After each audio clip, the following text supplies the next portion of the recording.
Dan brick wall ballad. Strange comments from Frank Lampard, and we were that 12th man. Alright everybody, welcome back to another video on the channel. It's the morning after the night before and we're off to Wembley. Right, and before I get on with the rest of the video, do us a massive favour. Hit the thumbs up, we're going to Wembley. Now then, the game. What a day and night that was. The club asked Sunderland fans to be that 12th man, help spur the players on in this very important fixture. And I tell you what, each and every one of us did that. They turned up. Get out, Steve!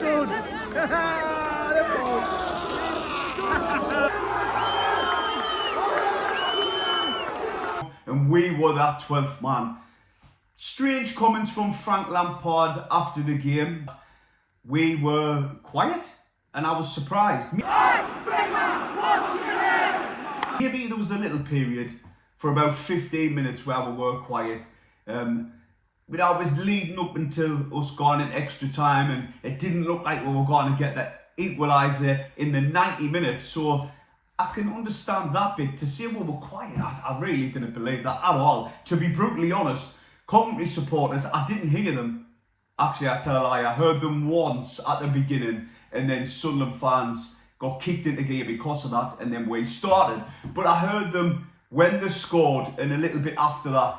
But up until they scored, they were silent. They were silent. We were all there, we all witnessed it. We know exactly how loud we were. But regardless, the scenes, the build-up, everything was unbelievable. At the tavern, meeting the coach coming down, and it was met with just pure smoke, red and white everywhere. The coach had to crawl down the bank. I couldn't see in front of it. It was absolute unbelievable scenes. The fans turned out in numbers, singing their heads off for the coach going in, and that'll give the lads that little bit extra oomph for this game. And when we got into the stadium, we were met with even more build-up. The songs, the pyrotechnics, the flames, what they had coming out.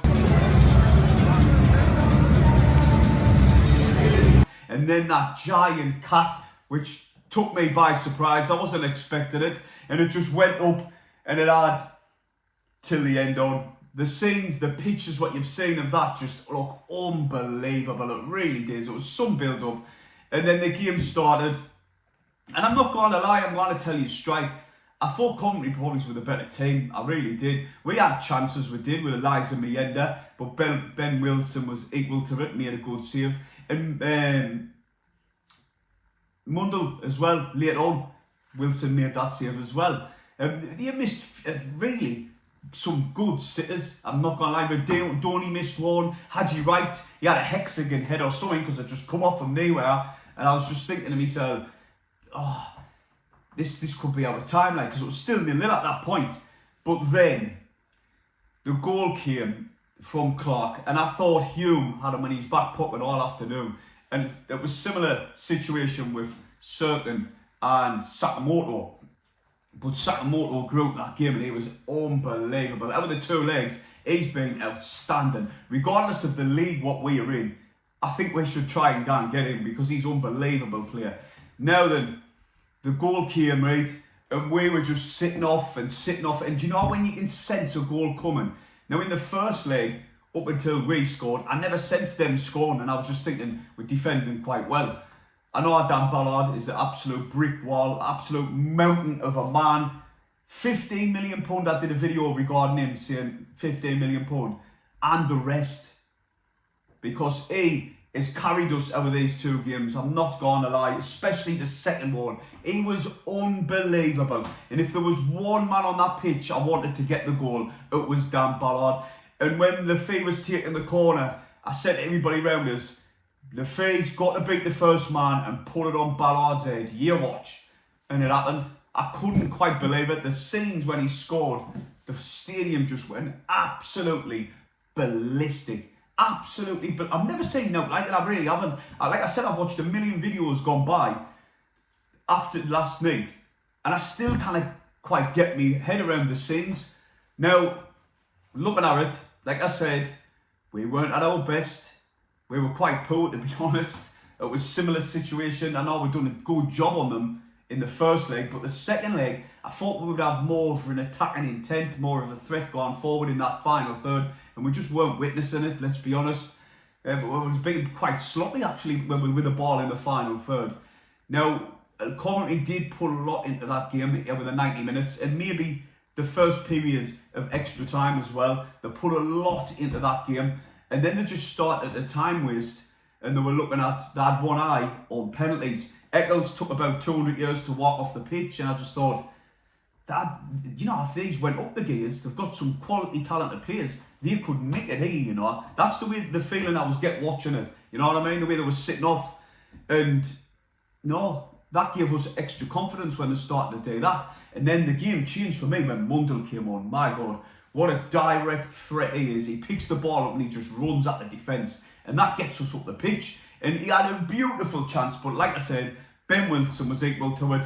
But the game changed when Mundell came on. Start getting out of that ball better. We were moving it quicker. We were just more composed on the ball. And we had plenty of possession in that as well. So for me, the game did change when Mundell came on. But regardless of the fact, we're gone to Wembley. We're coming up against Sheffield United. Now, obviously, tickets went on sale today at 12 o'clock. So I think this is like phase 1, phase 2, we can get them.